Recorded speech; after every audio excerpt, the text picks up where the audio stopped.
บายดีท่านผู้ชมที่เคารพยินดีต้อนรับท่านผู้ชมเข้าสู่รายการแวดวงบันเทิงในระยะนาทีแห่งเสียงเพลงมื้อนี้ลำพรเศรษฐนาวงเพชรรับนาทีพิธีกรดำเนินรายการมื้อนี้ทางรายการของพวกเราก็จะนำเอาบทเพลงบทคับบทล้ำมาต้อนมาฝากท่านผู้ชมในเดือนมีนานี้ก็มีวันสำคัญต่างๆของชาติโดยเฉพาะแมนวันสร้างตั้งพรรคประชาชนปฏิวัติลาวครบรอบ71 ปีในระยะทับอิฐนี้พิธีกรก็มีบทเพลงจดจำบุญคุณของพรรคในรูปแบบของออร์เคสตราขอเชิญท่านรับชมและรับฟังได้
เป็นแนวใดท่านผู้ชม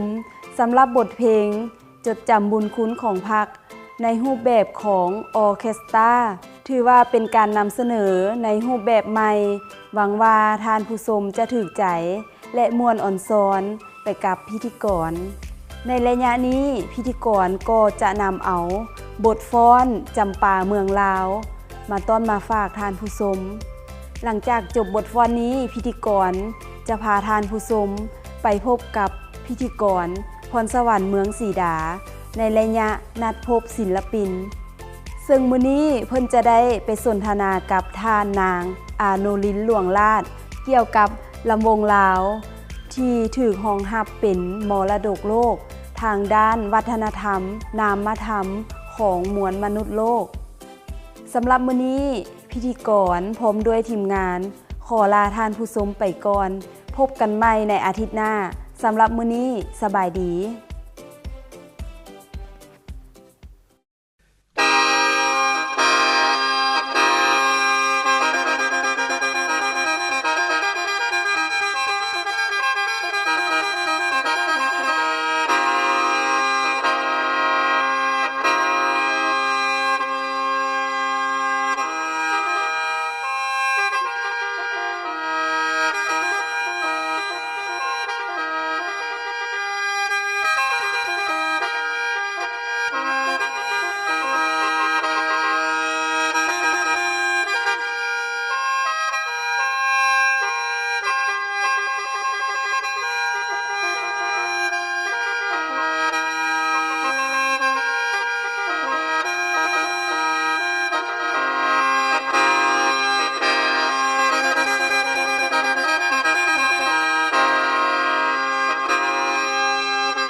สบายดีท่านผู้ชมที่เคารพทุกท่านมาพบกับพรสวรรค์ในระยะนัดพบศิลปิน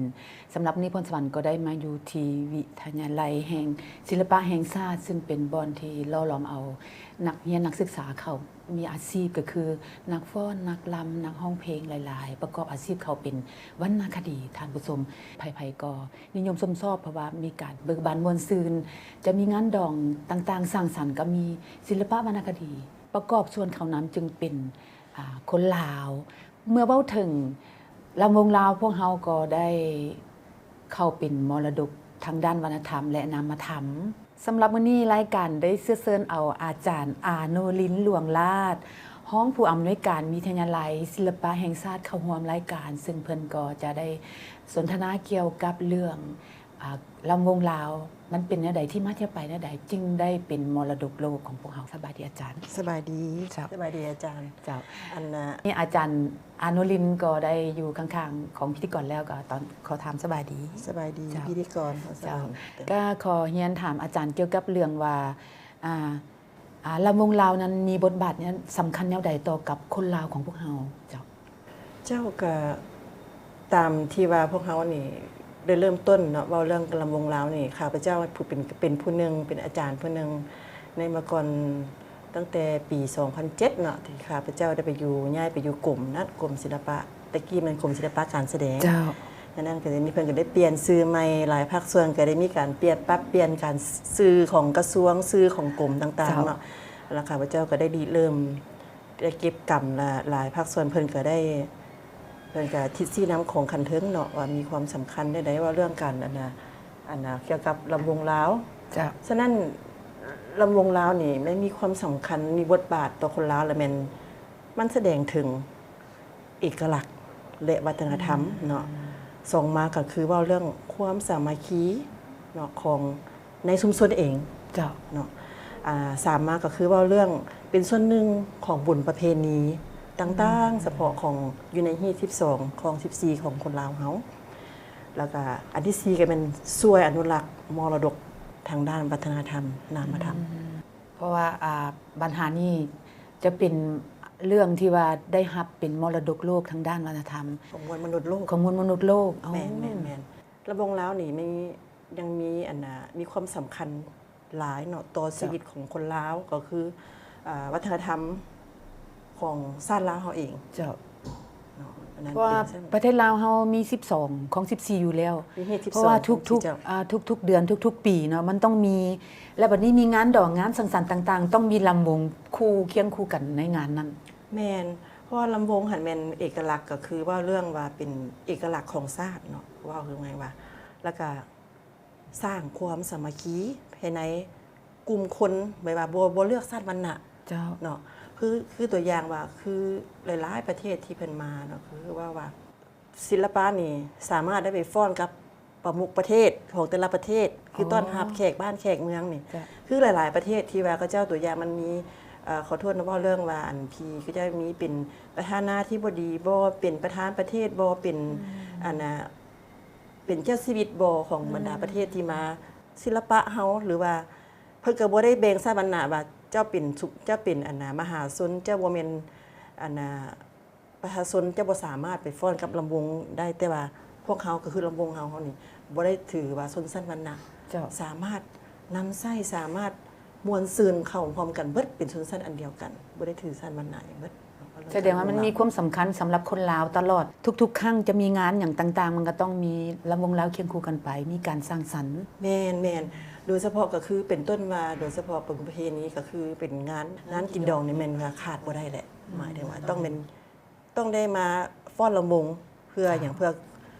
สร้างสรรค์ เป็นสิริมงคลแก่ครอบครัว สร้างสรรค์แล้วก็เขาเรียกว่าพบปะสร้างสรรค์ปึงความสามัคคีฮักแพงกัน ฝ่ายเจ้าบ่าวฝ่ายเจ้า แล้ สาว ว ก็ มา ดน พ ต บ รี ปะ ดนตรีแบบฟ้อนลาวๆแบบดนตรีลาวกับฟ้อนสามารถเป็นฟ้อนลำวงได้ เจ้าอันนั้นก็เป็นความสำคัญหรือว่ามีบทบาทสำคัญต่อคนลาวพวกเขามีการฟ้อนหรือว่ามีงานต่างๆ ก็สามารถได้ร่วมกันเลยก็กินข้าวสามัคคีแล้วก็มีการฟ้อนลงลาวนี่มันก็เป็นคนลาวท่านผู้ชมและตัวนี้เพื่อเปลี่ยนบรรยากาศพระสวรรค์ก็จะพาท่านผู้ชมไปพบกับศิลปะให้ท่านผู้ชมตอนนี้ไปติดตามกันก่อนแล้วก็กลับเข้ามาหาพวกเราว่าเป็นอย่างจึงเอิ้นลำวงลาวมันมีที่มาที่ไปแนวใดเนาะท่านผู้ชม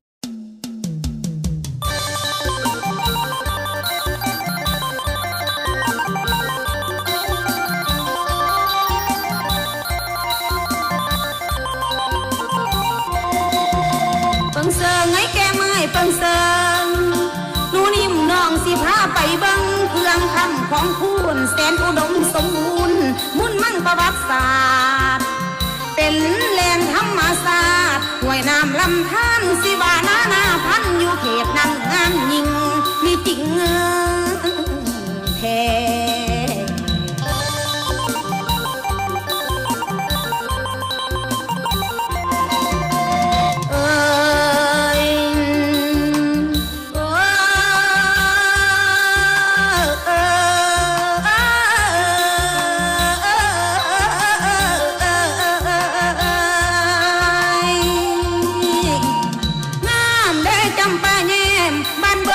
กินหอมบ่เฮยเหือสิ้นอยู่ดินดาวด่านลาว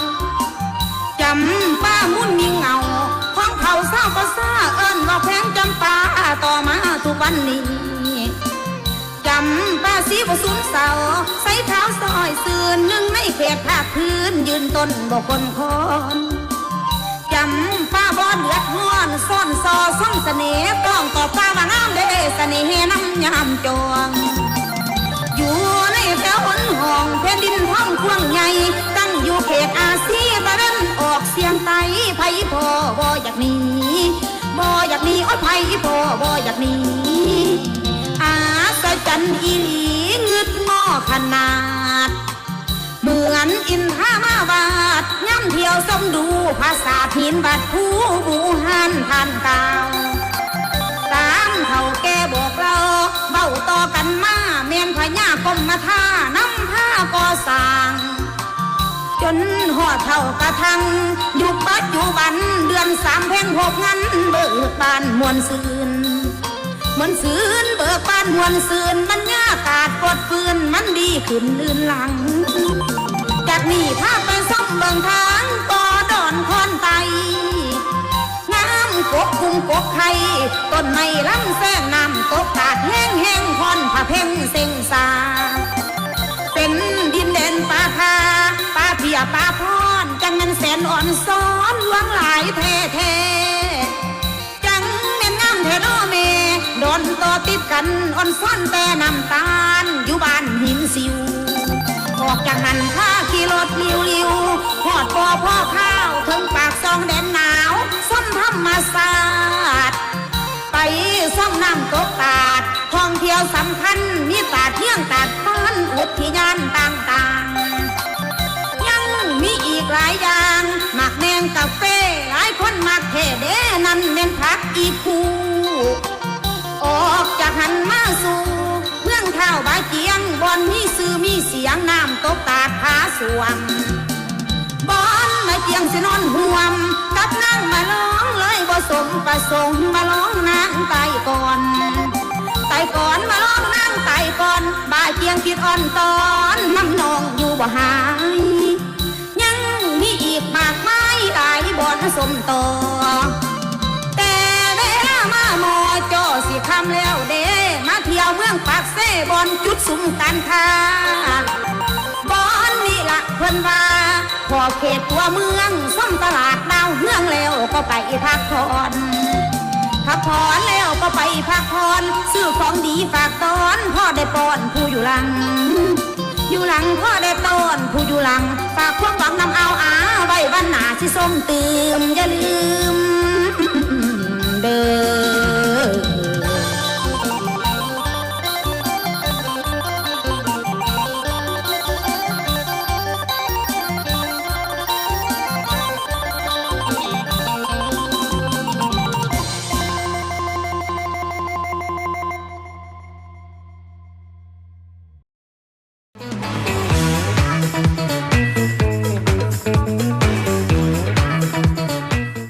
ท่านผู้ชมได้ชมศิลปะของศิลปะแห่งชาติก็คงจะเบิกบานมวลซื่นและตอนนี้พวกเราก็กลับเข้ามาหาอาจารย์นุลินอีกครั้งหนึ่ง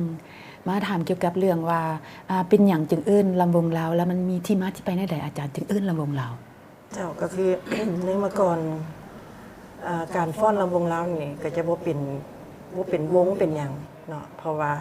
คือมันเกิดจากชุมชนจากประชาชนเอง เพราะว่าในเมื่อก่อนหันเพิ่นมันลำวงลาวมันหมายความว่าเพิ่นมีได้แบบว่าหลังจาก เก็บผลปลูกเรียบร้อยแล้ว เพิ่นก็มีการเฉลิมฉลองนั้นในเมื่อก่อนก็บ่มีแสงไฟอีหยังแล้วเนาะ เจ้า ก็เลยกองไฟขึ้นแล้วเพิ่นก็มีการว่าเรื่องว่าม่วนซืนกินข้าวซุ้มกันห้องเพลงตบมือเคาะไม้เป็นจังหวะ เจ้า ก็เลยว่าออกมาก็เลยว่าย่างฟ้อนบ่ถึกไปตามจังหวะหันแล้วก็เป็นย่างอ้อมแสงไฟเป็นกองไฟหันเขาว่าเป็นว่าบางคนก็บางพองก็ล้ำแล้วก็เคยมีแคนแดเพิ่นก็ล้ำใส่แล้วเพิ่นก็ฟ้อนไปตามจังหวะหันก็เลยว่าห้องว่าล้ำเป็นวงเนาะล้ำวงก็เลยว่าเป็นวงเพิ่นก็ย่างอ้อมเพิ่นก็เลยว่าห้องเป็นลำวงก็เลยว่าสืบทอดกันมาตั้งแต่เด็กมาเพิ่นก็เล่าว่าฟ้อนลำวงนะบ่แม่นว่าแต่ก่อนหันว่ามีแต่ลำวงซื่อ เจ้า แล้ววันนี้เพิ่นก็เลยว่าเอาเพื่อสินำเข้าอันนะสิมาให้มันมีลักษณะแบบว่าเป็นฟ้อนมันก็เลยว่าเอาฟ้อนลำวงลาว เจ้า เจ้า เอามันเป็นที่มาที่ไปนั้นเนาะเพราะว่า แม่น พี่น้องป้องป่ายหรือว่าประชาชนของพวกเฮาเนาะเก็บผลปลูกปีหนึงเทื่อหนึงแล้วก็จึงเอามันมากองเฮ็ดเป็นพิธีการก็มาอ้อมกันเพื่อให้มีความสร้างสรรค์มีความสามัคคีฮักแพงกันก็คือมาสมเสยผลสำเร็จซิซะเนาะ เจ้าในปานนี้ในเมื่อก่อนก็มีแต่เขาห้องว่าฟ้อนบ่เป็นกิจลักษณะก็เรียกว่าว่าเรื่องการพัฒนาเนาะของประเทศชาติก็คือว่าเรื่องพัฒนาของสังคม จ้า ก็นี้มีการพัฒนาขึ้นเรื่อยๆคือก็ได้ว่าโดยเฉพาะคือวิทยาลัยศิลปะแห่งชาติเนาะในเมื่อก่อนก็เป็นทานนั่นนะสิงคโปร์ซีโคจุลมณีเป็นศิลปินแห่งชาตินั่นเพิ่นก็ได้หยิบยกเอาแล้วก็ได้ออกแบบทาฟ้อนเป็นคักเนให้มันจบงามมีการพัฒนาฟ้อนเป็นแนวใดให้มันถูก ลักษณะแนว แม่ ใด นสิไปแนวใดบ่สิเฮ็ดตะกี้หันไปก็ฟ้อนไปก็บ่ฮู้ถูกจังหวะทางเขาก็เลยว่าพัฒนาไปซีถอยซีนั่นน่ะก็ฟ้อนระวงลาวคือโดยเฉพาะก็คือมีการแพร่หลายที่สุดก็คือว่าเรื่องจังหวะเสริญส่วนที่ว่างานดองงานอย่างต่างๆมันขาดบ่ได้เพราะเรื่องระวงลาว แล้วมาเกี่ยวเข้าปัญหาเกี่ยวกับว่าการฟ้อนระวงลาวแล้วมาฮอดปัจจุบันนี้เนาะ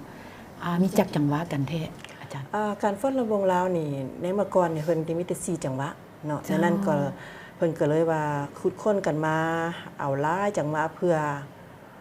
ที่นำไส้หลายกระมูเนาะก็คือเดี๋ยวนี้เพิ่นได้ขึ้นเป็นส่วนหนึ่งเขาเป็นจดทะเบียนเนาะเป็นมรดกแห่งชาติแล้วก็เป็นมรดกทางด้านนามธรรมของมรดกโลกก็คือเป็นของมรดกโลกก็คือ8จังหวะเนาะ อ๋อ เจ้า28 และอาจารย์พอได้อธิบายให้ได้บ่ว่าจังหวะทำอีทจังหวะฮอด8จังหวะ คือจังหวะทำยิดเมนจังหวะหนึ่งจังหวะเซินสวน เจ้า เนาะสองมาเมนจังหวะสลับฟันป่าฟ้อนจังหวะสลับ มีชื่อของแต่ละจังหวะ แมนซื้อจังหวะฟันป่าแล้วแต่ละจังหวะมันจะบ่คือกันอีก เจ้า คือตัวอย่างว่าจังหวะเซินสวนนี่เป็นจังหวะซ่าแบบของห้องซ่าแบบบ่ไวเกินไปบ่ซ่าเกินไปจังหวะพอดีพองามคือฟ้อนจังหวะลำวงเซินสวนหาเซินสวนหันสลับฟันป่านี่หมายถึงว่าคือตามที่ได้สัมภาษณ์เนาะตามที่ได้ค้นคว้ากับบรรดาอาจารย์ที่เพิ่นได้ตกลงกันว่าได้เมื่อก่อนเพิ่นว่าประเทศลาวที่มีแม่น้ำหลายเนาะคือโดยเฉพาะที่ภาคใต้เพิ่นก็เลยว่าสลับเพิ่นว่าฟันหัวป่าเนาะสลับฟันป่าหมายถึงว่าเพิ่นเอาไม้ฟาดตะกี้ทางใต้มันน้ำมันเต้นขึ้นหน้าป่ามันเต้นขึ้นจากน้ำมันนะเพิ่นหลายๆเพิ่นก็เลยว่าจากพฤติกรรมของของประชาชนของในบ้านเองแม่นก็เลยว่าเพิ่นเอามาประดิษฐ์เป็นท่าฟ้อนแบบว่าสลับของว่าจังหวะสลับฟันป่าฟันป่าบนเป็นฟันบนแขวเนาะ เจ้า ฟันเป็นฟาด ตีตัวป่าให้ แม่ แล้ว ตี คื ตั อ ว มา ป่า บก มามันตายนะ โอ้โห ต่อมาก็เป็นฟ้อนมหาไสเนาะอยู่สวัสดิ์ภาคกลางหัดเพิ่นก็เลยว่าแต่ก็เป็นบทฟ้อนเพิ่นก็เลยเดี๋ยวนี้เพิ่นก็เลยมันรัดแปลงเป็นเป็นลำวง เจ้า เนาะต่อมาก็เป็นคอนสวรรค์ เจ้า ลำคอนสวรรค์หัน ก็เป็น เมื่อก่อนเพิ่นก็ ภาคกลาง ลำเพิ่นอยู่พื้นแม่นอยู่พื้นนางอยู่ลุม แต่ว่าเพิ่นก็มาประยุกต์ขึ้นให้แบบเป็นให้มันเป็นจังหวะลำวง เจ้า คอนสวรรค์แล้วก็4,000ดอน4,000ดอนนี่มันจะมีทายเป็นเอกลักษณ์ของมันก็คือตัวอย่างว่าน้ำต้นตาด คอนประพิง แม่นเพิ่นก็มีทานะทาเฉพาะของเพิ่นก็ออกแบบคือโดยเฉพาะเป็นอาจารย์ภูเงินเพิ่นเนาะเพิ่นก็ได้ออกแบบแล้วก็ได้เอกภาพกันโดยเฉพาะคือบรรดาศิลปินแห่งชาติหลายๆท่านคืออาจารย์ทั้งเบิดเพิ่นก็ได้ค้นคว้าเนาะ เจ้า แล้วก็มีขับทุ่มหลวงพระบางเนาะมีจังหวะมีมีอย่างนี้นะไล่ไปนี่ ที่มี3อัน 3นะ ฟัน เรื่อง ป่า เสือ แล้ว สวน เจ้า สลักปันป่าคอนสวรรค์สีพันดอนมหาไซ เจ้า ทับทุ่ม อืม แล้วก็สารวันแล้วก็ตังหวาย อ๋อแปลว่าการฟ้อนนี่แม่นเอาตามจังหวัดแต่เหนือฮอดใต้ แม่นแล้ว เอามาประดิษฐ์ให้เป็นพัฒนา ออ ใน กแบ การ บออกแบบเฉพาะ อ๋อ ให้มันเป็นเอกลักษณ์ของพื้นฐานแล้วก็เอาบทเพลงเอาจังหวะดนตรีของพื้นบ้านก็เจ้าเอาเข้าไปในจังหวะตัวนั้น เอาแล้วอาจารย์เว้าเรื่องการฟ้อนวงนี่อัน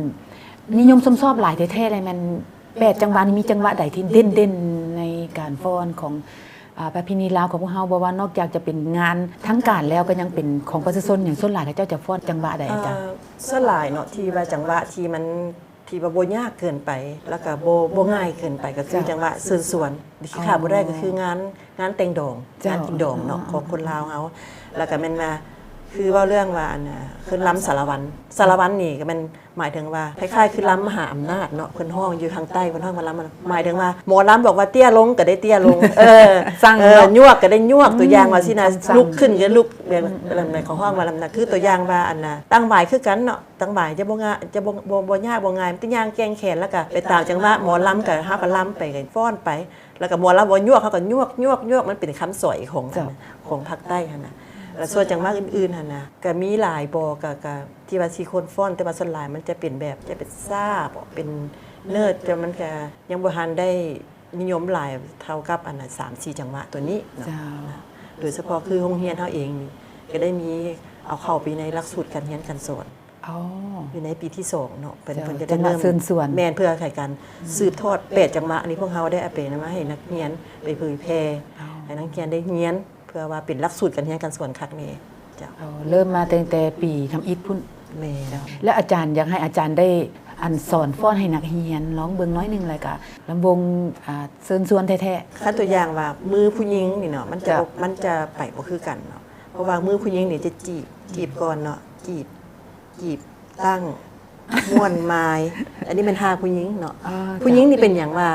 เวลายังอยู่เป็นอย่างผู้หญิงอยู่มงเป็นอย่างผู้หญิงอยู่นอกคนสงสัยว่าเป็นอย่างว่า เวลาฟ้อนระวงผู้หญิงต้องอยู่นอกผู้ชายต้องอยู่ใน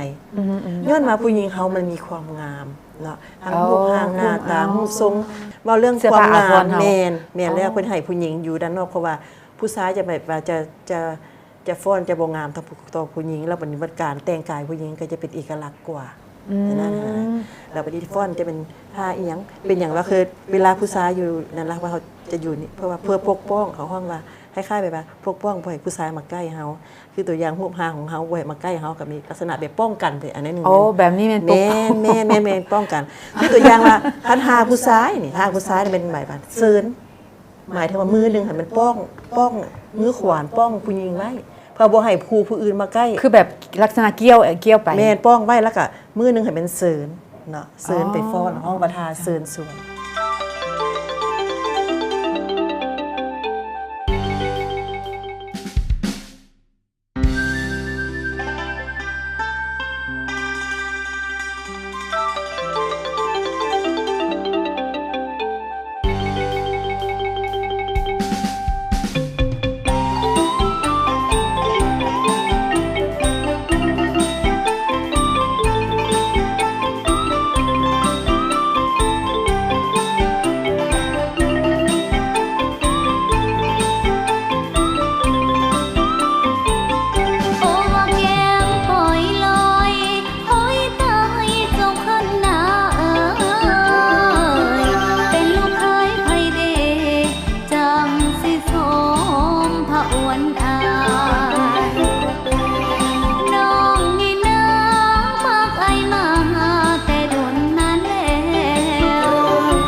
ดอายสิไม้มัน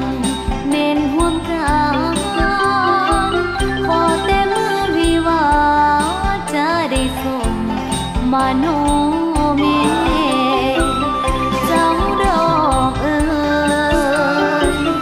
เจ้าดอกเอ๋ยขอละว่าเจ้าดอกมาให้เลี้ยวเห็นอายมาแต่ไกลๆแสนสื่นหัวใจของน้องนี่เอ๋ยเจ้าแก้มมาแก้มใหม่คันได้กินแกงไก่อายาสุลายนอกแกงสิอยากที่โยนเป็น และตอนนี้ก็กลับเข้ามาหาอาจารย์โนลินอีกครั้งหนึ่งมาถามเกี่ยวกับเรื่องว่าขบวนการที่จะฮับห้องเอาลำวงลาวเป็นมรดกโลกนี้มันใช้เวลาโดนปานใดอาจารย์ ในเรื่องเบื้องต้นเนาะพอบานเขาเริ่มตั้งแต่ปี 2007เนาะในการห่างหากาเกียมว่าเรื่องจะนำเอาจังหวะใดๆวิธีการเฮ็ดใดๆเนาะจะนั้นว่าใช้เวลาก็หลายปีเติบเนาะในขบวนการดังกล่าวนั้นเป็นว่าเรื่องขั้นตอนมันเฉพาะเป็นว่าเรื่องระเบียบการหรือว่ากฎบัตรของอันนั้นองค์การยูเนสโกเองก็คือต้องเป็นชุมชนเป็นคนที่ว่าอนุรักษ์และรักษาบ่แม่นภาครัฐหรือว่าภาคใดหนึ่งที่ภาครัฐเขาว่าคันหาเป็นภาครัฐแล้วก็จะบ่รับรองเอาดังนั้นว่ามันต้องได้ว่ามันต้องเริ่มจากชุมชนประชาชนเองเป็นผู้นำใช้เป็นผู้อนุรักษ์ต่างๆนั่นแหละการที่ใช้เวลาอันนั้นนะเวลาการเรียนเอกสารมันหลายลบหลายตาวเนาะเพราะว่ามันจะมีระเบียบของพระเจ้าตัวอย่างว่าคำศัพท์มันจ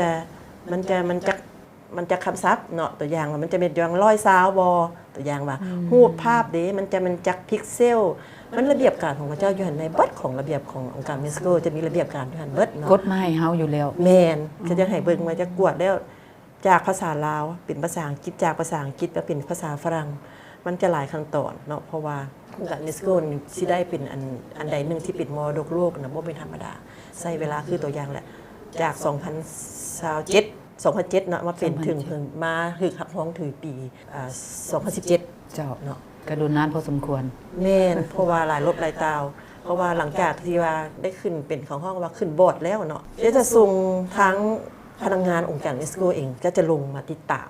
โดยที่ว่าลาวเขาจะบ่ฮู้ประเทศที่ว่าที่จะขึ้นเป็นมรดกโลกเขาจะบ่ฮู้เลยว่าเขาจะสิลงมากวดการใดๆแต่ว่าก็คือเขาเว้าเลยนะว่าคนลาวเฮานี่มันเว้าเรื่องว่าการกินเขาห้องว่าเกิดแก่เจ็บตายวิถีชีวิตมันติดพันกับเฮาตลอดมาเนาะเพราะว่าจะเป็นเกิดลูกบ่งานบุญประเพณีคือตัวอย่างคือฟ้อนงานบุญวัดบุญพระเวทเพิ่นจะมีการทุกอย่างมันมีการฟ้อนรำเนาะการนั้นเอาลูกอันนั้นเกิดลูกใหม่เพิ่นก็จะมีการมัดสู่ขวัญต่างๆนี่เป็นทิศทางกับวิถีชีวิตของคนลาวเฮาตั้งแต่ดึกดำบรรพ์มาแล้วเนาะจึงว่าเพิ่นก็เลยว่าองค์การยูเนสโกเพิ่นก็เลยว่าโอ้ยมันแม่นแล้วที่ว่าคนลาวเป็นลำวงลาวฟ้อนลำวงลาวมีขึ้นซื้อด้วยว่าฟ้อนลำวงลาวประเทศอื่นก็จะมีแต่ลำวงซื้อแต่เฮามีว่าฟ้อนลำวงลาวอันนั้นมันเป็นศัพท์ของเฉพาะของเฮาที่ว่าเฮาก็แม่นอันนึงก็เป็นทิศซี่น้ำอันนึงแล้วก็เป็นอาจารย์ผู้ที่ว่าโดยเฉพาะคือผู้เพิ่นซี่น้ำเองที่เพิ่นมีหัวคิดประดิษฐ์สร้างแล้วก็สามารถหมุนไส้เอาศัพท์ภาษาลาวเฮาเอามาใส่อยู่ในแม้แต่เป็นเป็นฟ้อนลำวงลาวก็เกิดเป็นมรดกเป็นนามธรรมของเฮาได้เจ้าอันนั้นแล้วก็เป็นอันพิเศษอันนึงก็บ่คือไผอีกเนาะคือตัวอย่างฟ้อนลำวงเฮานี่จะเป็นยิงซ้ายคู่กันและยางอ้อมเป็นวงแล้วก็มีหลายๆอย่างที่มีเหตุผลที่เพิ่นต้องเป็นให้เฮายกเป็นมรดกโลกแท้เจ้าผสมแล้วเนาะแล้วอาจารย์ผลดีของการจะได้เป็นมรดกหรืออาจารย์คือจะได้ผลดีของเขาก็คือเรื่องนึงเขาจะได้เรียนมาบรรดาประเทศที่รับรู้เนาะเขาจะขึ้นไปตัวอย่างว่าคันเขาไปประเทศอื่นเขาสามารถเว้าได้ว่ายั่งยืนว่าอันนี้เป็นลำวงลาวแล้วก็เป็นจุดแข็งอันนึงเพื่อนำเสนอหาจุดแข็งอันนึงเพื่อว่าให้นักท่องเที่ยวเข้ามาบ้านเฮาให้เรียนรู้วัฒนธรรมเฮา โดยเฉพาะก็คือว่าเนาะจังหวะทาเชิญสวนนี่เป็นหยังว่าห้องว่าทาเชิญสวนมันมีประวัติของมัน เป็นหยังเขาห้องว่าล้ำตังหวายอันฟ้อนจังหวะตังหวายเป็นหยังเขาห้องว่าฟ้อนว่าลำคอนสวรรค์เป็นหยังเขาฟ้อนว่าอันนั้นนะอันสารวัตรฉะนั้นว่ามันมีจุดแข็งคือว่าให้นักเรียนให้อันนักท่องเที่ยวนะที่เข้ามาแล้วเฮาก็เพราะว่าเดี๋ยวนี้เพิ่นมีการฝึกอบรมให้บรรดาใกล้เนาะให้ได้เรียนรู้ทางด้านวัฒนธรรมลาวแล้วบรรดาใกล้แล้วก็เพิ่นก็ได้เชิญบรรดาครูอาจารย์นั้นไปเผยแพร่ให้บรรดานักท่องเที่ยวได้เรียนได้ซึมซับทางด้านวัฒนธรรมของเฮาหลายขึ้นนะครับรู้หลายขึ้นสรุปแล้วว่าการฟ้อนรำลาวที่องค์การยูเนสโกห้องรับเป็นมรดกของลาวแท้ๆย้อนว่าดำรงชีวิตของประชาชนลาวเหมาะสมกับการท่องเที่ยวติดพันกับคนลาวแท้ๆเนาะว่าเฮ็ดทุกอย่างมันมีการฟ้อนหรือว่ามีการใช้ชีวิตอยู่กับการฟ้อนนี่ติดพันนํกันอยู่ตลอด แต่มือเกิดจนฮอดมือตายเนาะเขาสิเว้าแล้วว่าเรื่องการติดพันนี่แล้วฟ้อนนี่มันติดพันอันนึงว่ามันเพื่อแต่ฟ้อนเนาะมันเป็นการออกกำลังกายอีกพร้อมเนี่ยเนาะมันการออกเพื่อเบ็ดมือเบ็ดอย่างไปมานี่เมื่อตูนไปเบิดเป็นการออกกำลังกายเป็นการเขาห้องว่าคันว่าภาษาเดี๋ยวนี้คือว่าเป็นการออกกำลังกายเพื่อให้คือตัวอย่างว่าโยคะบ่เจ้าโยคะคือกันคล้ายๆคือกันฝึกมือทั้งฝึกร่างกายเฮาทุกอย่างทุกส่วนเลยทั้งขาเลือดไหลเวียนดีว่าซั่นเนาะแม่แล้วเฮ็ดให้สุขภาพคนลาวนี่สุขภาพทุกอย่างที่ว่าคนมาเฮียนเองเนาะแล้วก็คนที่แอบเองก็ให้มีสุขภาพแข็งแรงทั้งร่างกายและอารมณ์จิตเบิกบานมวลซื่นเจ้าวิธีการฟ้อนรำวงลาวนี่ที่ถือคำพ้องเป็นมรดกโลกทางด้านวัฒนธรรมและนามธรรมของมนุษย์อาจารย์คิดว่าจังใดมีกระบวนการใดจึงได้รับพ้องรำวงลาวนี่เขาเป็นมรดกโลกการฟ้อนรำวงลาวเนาะเป็นอย่างว่าทางด้านมรดกทางด้านได้ถือรับพ้องเป็นมรดกทางด้านนามธรรมของมนุษย์โลกฉะนั้นว่ามันมีการเขาห้องว่ามีการสืบทอดเนาะให้คนรุ่นใหม่เนาะอันนึงอันที่2เป็นว่าเรื่องว่าการอนุรักษ์แบบดั้งเดิมเจ้าอันที่3มันว่าเรื่องกิจกรรมและงานบุญต่างๆที่เฮาขาดบ่ได้คือทุกครั้งที่มีการสิเป็นงานบุญต่างๆงานประเพณีงานกินดองก็ต้องมีฟ้อนรำวงอัฐายในการมนต์ซื่นแล้วบัดนี้ฉันว่าในนั้นจะมีการบันทึกและการค้นคว้าการบันทึกและการค้นคว้าของศิลปินเองก็คือนักค้นคว้าคือข้าพเจ้าเองนะก็ตั้งแต่ใดมาข้าพเจ้าเนี่ยเป็นคนหนึ่งที่มักค้นคว้าทางด้านโดยเฉพาะคือการฟ้อนข้าพเจ้าก็ได้เฮ็ดได้ไปเรียนยกระดับก็ได้เฮ็ดปึ้มตั้งแต่เรียนถึงชั้นสูงปริญญาตรีจนฮอดปริญญาโทข้าพเจ้าก็ได้เอาบทฟ้อนดังกล่าวคือลองฟ้อนรำวงลาวอาจารย์ได้เรียนสาขานี้เลยบ่แม่นได้เอามาไปคิดเป็นบทป้องกันแล้วก็เป็นบทวิเคราะห์ที่ข้าพเจ้าได้ยกขึ้นมาแล้วก็มีนั้นว่าการแล้วก็มีการส่งเสริมในงานแบบงานระดับชาติก็คือบรรดานานาประเทศที่ก็ได้รับรู้ว่าโดยเฉพาะงานกองประชุมใหญ่ๆของเฮาโดยเฉพาะคืออาเซียนซัมมิตบ่ฝรั่งโกโฟนีบ่หรือว่าต่างๆแขกสำคัญของประเทศชาติที่จะมาเยี่ยมยามของประเทศลาวเฮาผู้ใหญ่แล้วก็โดยเฉพาะคือภาครัฐเองก็คือภาคเอกชนแล้วก็โดยเฉพาะชุมชนเองก็ได้รักษาสิ่งที่ยอดยิ่งหรือว่าสิ่งวัฒนธรรมของชาติลาวเฮานี่ไว้มาตั้งแต่ใดมาถึงนั้นว่าเพิ่นก็เลยว่าสภาก็คือทิศนำของการนำของประเทศลาวเฮาเพิ่นก็ได้ยกเอาฟ้อนรำวงลาวนี้เพื่อเป็นเอกลักษณ์แล้วก็เพื่อให้สืบทอดหรือเพื่อว่าเป็นจังได๋ให้ว่าสิยกเป็นให้เป็นมรดกโลกได้เฮาสิเฮ็ดวิธีการแนวใดเฮาก็เลยมีการค้นคว้ามีการซอกหาวิธีทางต่างๆแล้วก็การบันทึกภาพเอกสารต่างๆเฮาก็ได้มีการถ่ายรูป1เป็นวิดีโอ2มันว่าเรื่องภาพนิ่งต่างๆแต่สมัยก่อนปลดปล่อยแล้วกับการปลดปล่อยประเทศชาติมาพวกเขาก็ได้มีการนำฟ้อนรำวงลาวเฮานี้มาได้มาสืบทอดตั้งแต่มาเอากระบวนการต่างๆเข้ามาเพื่อให้เพิ่นห้องรับเฮาว่าเป็นแม่นแล้วรำวงลาวเป็นมรดกโลกแม่นแล้วและสำหรับนี้ ทางรายการพวกเราก็ต้องถือโอกาสนี้ขอขอบใจนํอาจารย์อนุรินทร์ที่สละเวลาอันมีคุณค่ามาร่วมรายการมาเผยแพร่เกี่ยวกับเรื่องการฟ้อนรำวงลาวมี8จังหวะแล้วก็มีหลายๆอย่างที่ได้ปกปักรักษาเส้นลูกเส้นหลานตลอดไปก็อาจารย์ขอขอบใจหลายๆ ขอบใจหลายๆ และท่านผู้ชมทั้งหมดนั้นก็เป็นการให้สัมภาษณ์ของอาจารย์อนุรินทร์และสำหรับวันนี้ทีมงานพร้อมด้วยอาจารย์อนุรินทร์ก็ถือโอกาสนี้ขอขอบใจนะท่านผู้ชมที่ตามรายการต่อมาโอกาสหน้าพบกันใหม่ขอกล่าวคำว่าสบายดี